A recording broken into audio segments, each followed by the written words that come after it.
નમસ્કાર, હું ગોપાલ ઇટાલિયા. આજે ગુજરાતના ગૃહમંત્રી હર્ષ સંઘવીએ ટ્વીટ કરી અને એવું કહ્યું છે કે આમ આદમી પાર્ટીના કોઈ ભૂતપૂર્વ કાર્યકર્તા નકલી ઈડી તરીકે પકડાયા છે. મારી એક જ વિનંતી છે કે હર્ષ સંઘવી ભાગે નહીં, ભાગવાની જરૂર નથી, ભાગો નહીં. ગૃહમંત્રી છો, ચેલેન્જ સ્વીકારો. અગાઉ પણ 8 પાસ ઠોઠ વ્યક્તિના મુદ્દે ડિબેટ કરવાની ચેલેન્જ આપીને ભાગી ગયા છો. કંઈ વાંધો નહીં, ગુજરાતની જનતાએ મોટું મન રાખી તમને માફ કર્યા છે.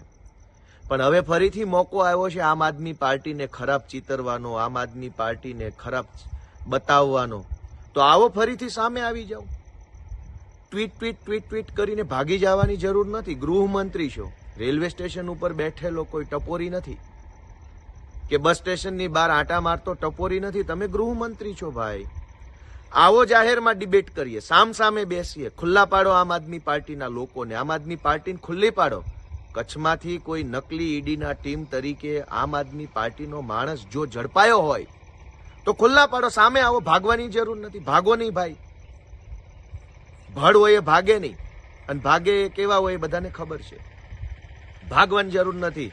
હું હર્ષ સંઘવીને ચેલેન્જ આપું છું ફરી એક વખત કે સામે આવો, ડિબેટ કરો, ચેલેન્જ સ્વીકારો અને અમને ખુલ્લા પાડો. આમ આદમી પાર્ટીને ખુલ્લી પાડો.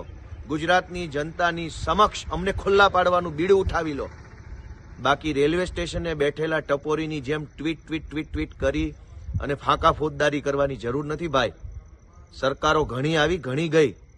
સાચા હોવ, યોગ્ય વાત હોય, પુરાવા હોય, પરફેક્ટ વાત હોય, આવી જાઓ સામે, ડિબેટ કરો, ખુલ્લા પાડો આમ આદમી પાર્ટીના લોકોને, અમને ખુલ્લા પાડો, અરવિંદ કેજરીવાલને ખુલ્લા પાડવાની ચેલેન્જ સ્વીકારો.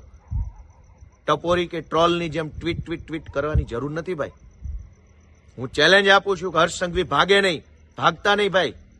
ચેલેન્જ સ્વીકારો, સામે આવો, ડિબેટ કરો, જાહેર મંચ ઉપરથી આમ આદમી પાર્ટીને ખુલ્લી પાડો એવી મારી ગોપાલ ઇટાલિયાની વિનંતી છે. જય હિન્દ.